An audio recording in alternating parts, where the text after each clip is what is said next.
નમસ્કાર ખેડૂત મિત્રો, અમારો અનુભવ સિરીઝની અંદર તમામ ખેડૂત મિત્રોનું સ્વાગત કરું છું. હું દર્શન જયસ્વાલ સાઈ સીડ્સ કંપનીમાંથી આવું છું અને કચ્છ જિલ્લો સંભાળું છું. આજે એક પ્રગતિશીલ ખેડૂતની મુલાકાતે એમના ખેતરે આવ્યા છીએ અને એમને 33 દિવેલા વાવેતર કરેલું છે. તો આપણે એમનો અનુભવ એમના શબ્દોમાં સાંભળીશું. નમસ્કાર. નમસ્કાર. સૌપ્રથમ તમારો પરિચય આપો. મારું નામ વર્ચન જયરામભાઈ હીરાભાઈ, ગામ ગૌરીપર, તાલુકો રાપર, જિલ્લો કચ્છ. તો આપણે વાત કરીએ કે તમે આ કઈ વેરાયટી વાવેતર કરેલી છે? 33. બરોબર. અને આની ભલામણ તમને કોને કરી? 2 વર્ષ પહેલાં 1-2 ખેતરમાં જોયા, અમને બિયારણ બહુ સારો લાગ્યો. હા. તો અમે માધવ એગ્રોમાં ભરતભાઈને ત્યાં પૂછ્યા કરી કે આપણે 33 વાવવાના છે. તો ગઈ સાલે પણ કરીબન 18-20 એકરમાં વાવેલા, આ સાલે 15 એકરમાં છે વાવેલા છે. 33. સરસ.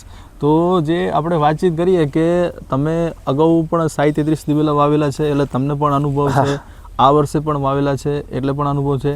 તો જે મૂળ પ્રશ્ન હતો કે અન્ય વેરાયટી કરતાં આ વેરાયટીમાં કઈ ફરક લાગે તમને? ના, બહુ સારી છે વેરાયટી. આમાં અમારે ખાસ તો આ જમીન થોડીક ઓલી રેતાળ છે એટલે ઉતરવાના પ્રશ્ન બીજા અન્ય બીજમાં આવતા, પણ આ 33માં એ કાંઈ નથી. છેલ્લા 2 વર્ષથી વાવીએ છીએ રહ્યા. હા, બરોબર. અને બીજું કે જે સુકારાનો મેઇન પ્રશ્ન હોય છે એ આ વેરાયટી તમને આ વેરાયટીમાં નથી. બીજી અન્ય વેરાયટીમાં આવ્યા પણ આમાં કાંઈ નથી. બરોબર. તો અને આપણે શું તમારા જે અનુભવ રહ્યો બરોબર 2 વર્ષનો, તો બીજા ખેડૂતોને શું ખરેખર ભલામણ કરી મેં આ સાલે કીધો 2-3 ધણીને તો મેં મારાથી જ વાવેલા કે ભાઈ હું વાવું છું, એકદમ સારા છે, એમને પણ વાવેલા આ સાલે. ના કેવું આમ બાકી સારું છે? એકદમ સારો. ઓકે, ધન્યવાદ, તમારો આભાર. તો મિત્રો, વાત કરતા આપણી સાથે વેપારી મિત્ર પણ આપણી સાથે હાજર છે, ભરતભાઈ.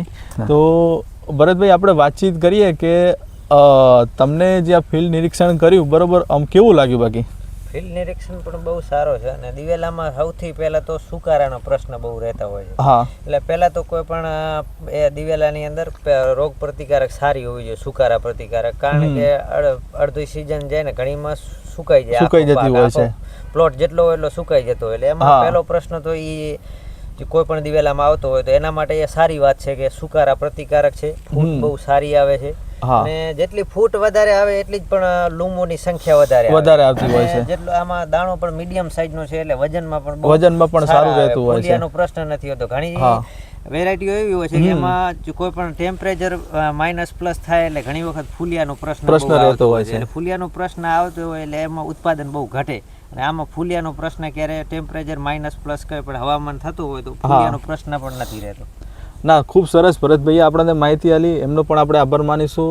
તમારો કિંમતી સમય આપવા માટે ધન્યવાદ, ખૂબ ખૂબ આભાર. નમસ્કાર.